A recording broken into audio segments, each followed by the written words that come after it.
Chapter 10, we're going to talk about understanding and managing stress. And we find that we have a lot of stress in our lives, whether it's from something negative or positive. It can still cause us stress. What we need to do is develop coping styles to deal with stress.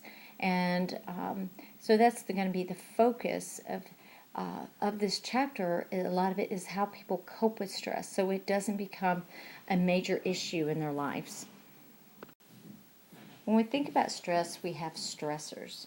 And so what stressors are psychological or physical stimuli that are incompatible with current functioning and require us to adapt to those. Sometimes individuals have difficulty adapting, whether it's from some type of psychiatric disorder they have, and it causes it to worsen if they can't learn to cope with those stressors in their lives. There's some theories that are out there about early stress response, and one of the ones you're probably most familiar with is the fight or flight syndrome by Walter Cannon. And he said this is how our body prepares for a situation that individuals perceive as a threat to their survival. Another type is Hans Selye, and he came up with the general adaptation syndrome. And he says there are 3 stages to this theory. And the first is alarm or acute stress.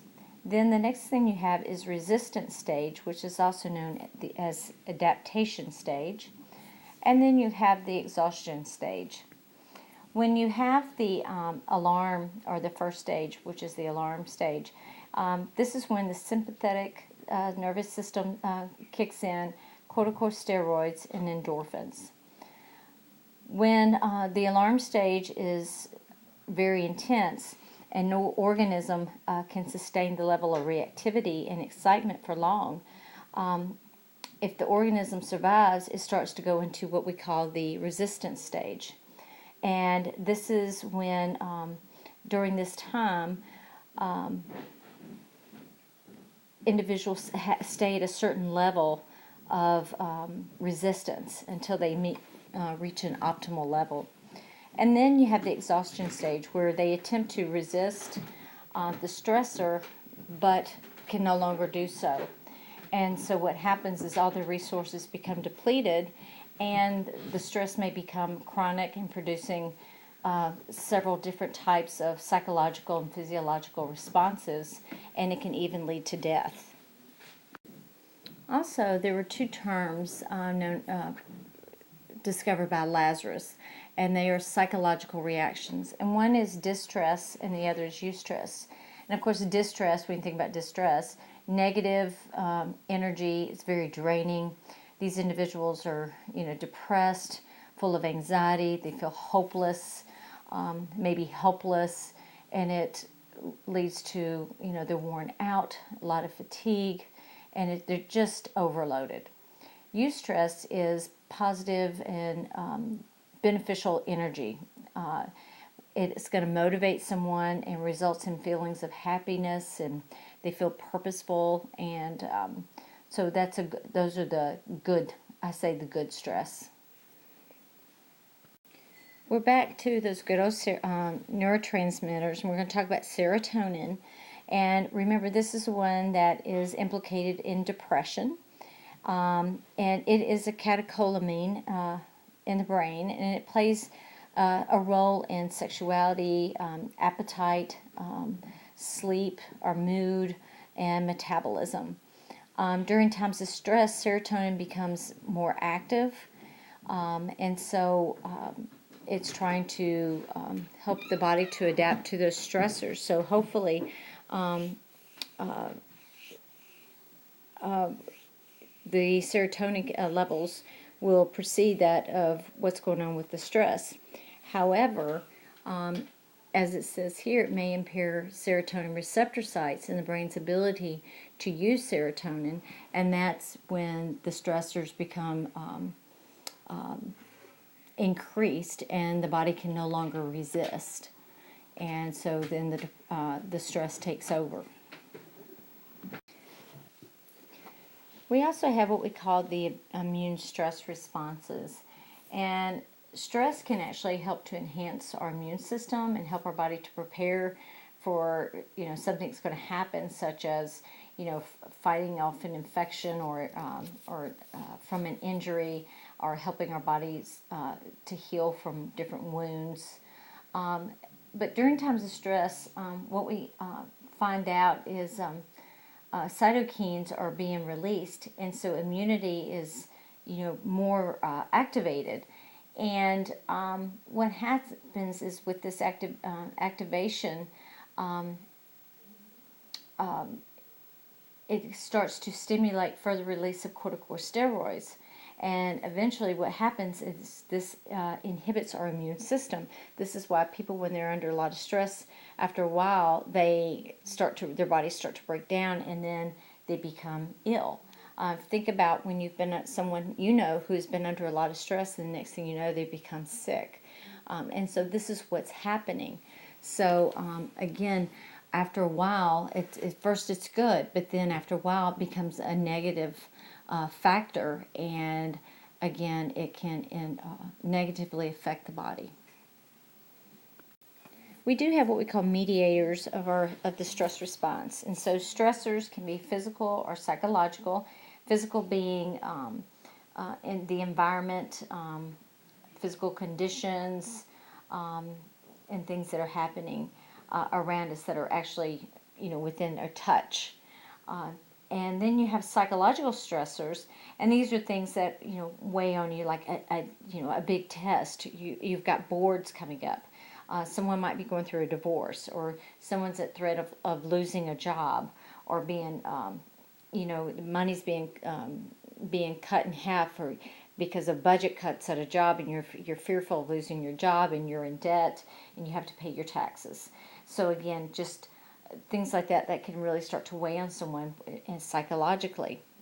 Our perception is actually how we review it. So a response to stress and anxiety are usually affected by factors such as our age, gender, our cultures, our life experiences, and our lifestyles can also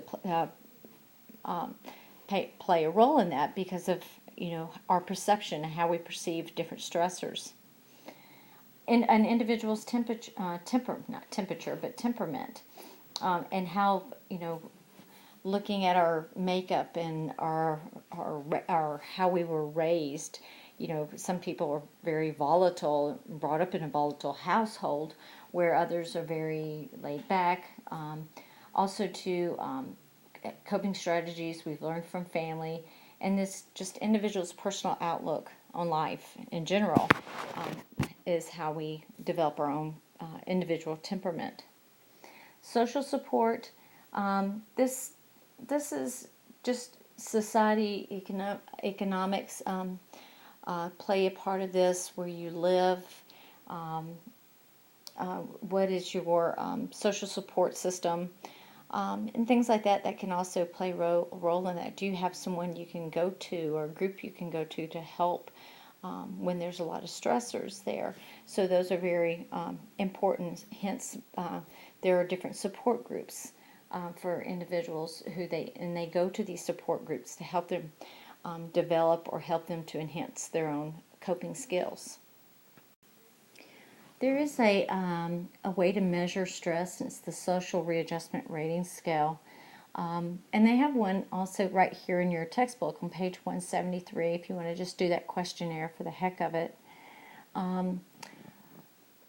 And it's how we measure stress. A Social Readjustment Rating Scale, this measures levels of positive and negative stressful life events over a 1-year period. And then what individuals want to do is assess their coping styles. When you're looking at coping styles, this is how people develop ways to manage stress. Some of them are health-sustaining habits, such as eating right, getting plenty of rest, not overdoing it, making sure they do what they need to stay healthy. Life satisfactions can be family, spirituality, hiking, and being out in nature, being around family, a good work environment. Some people have hobbies, things like that they like to do. Your social supports, and then again, having a good outlook and healthy response to stress can be very helpful.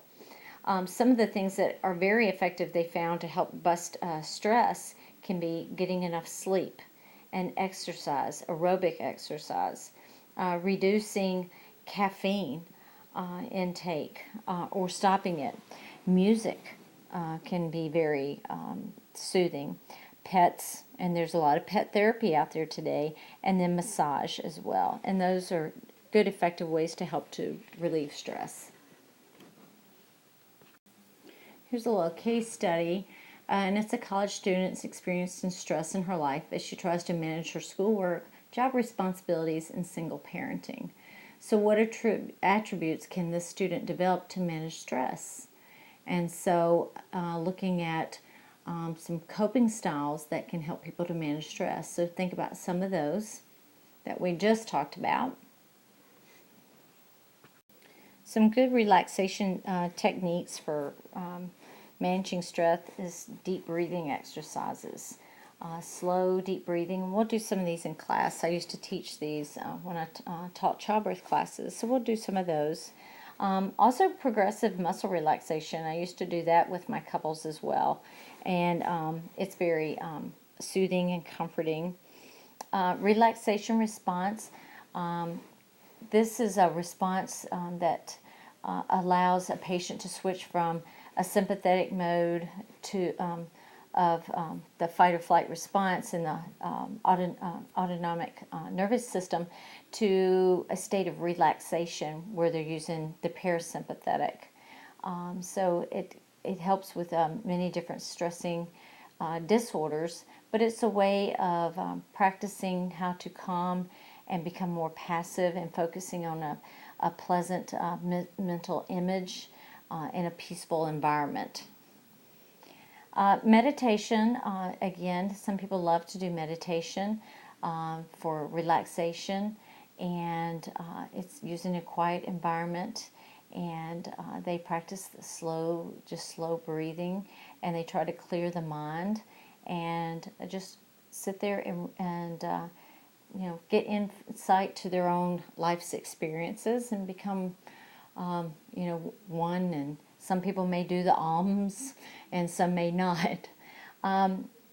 Another type is mindfulness too, and this is another type of activity, and it draws the focus on what's happening around us and becoming in tune with your environment and living for the moment, setting goals and strategizing how to get to those goals. And lots of times people will do the mindfulness in a very peaceful environment.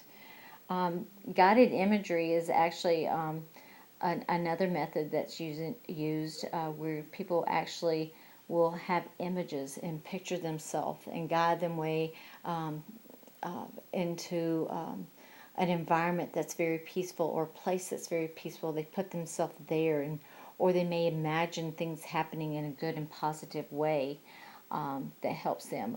Lots of athletes may do this, and they will use guided imagery to imagine what the game will be like or whatever sport they're doing. And you could do this with a test. Imagine you're taking the test and you know the answers, and you're going to do very well on that test. Biofeedback, this one takes special kind of training, because people who are good at being hypnotized or have a hypnotic ability do well with this training, and so it helps them to have some kind of internal physiological process that happens to them when they detect signs of stress, and so they were actually able to calm themselves down and their body systems down, breathing and so forth, to become more relaxed. Physical exercise, this can lead to protection from harmful stress, physical and mental. Some people like to do, such as yoga might be a type of exercise that they like to do because it does work the muscles. Some people just like to get out and go for a walk or go for a run, but just help to get that excess energy out, and they find it very relaxing afterwards. Cognitive reframing is also another type. It's to help individuals change their perception of a stress by reassessing a situation and replacing irrational beliefs with more positive. Again, it's kind of like the biofeedbacks. Instead of saying, I'm never going to pass this course, instead they're saying, I am going to pass this course. I choose to be successful in this course and I will pass. So that's some different things that you can do with cognitive reframing. Journaling, sometimes people just do well with writing out their fears and their hopes and their what's affecting them at the time. And so it helps them to get those thoughts out, and it helps to get it out instead of keeping everything bottled in. And then humor. Some people, the more stressed they are, the more funny they become, because they kind of like to just take things and give it a good twist and look at the funny side. And so sometimes you may look at each other. I remember one time looking at a coworker, and we were up to our eyeballs. We'd all had to stay overtime. We were down staff. We were getting all these admissions, and we'd had discharges all day, and we were just running and running, and we just kind of looked at each other and just started laughing, because it was just ridiculous. And instead of crying, we just decided to laugh. And you think about different situations when you start to joke with others in a stressful situation, just to get it out.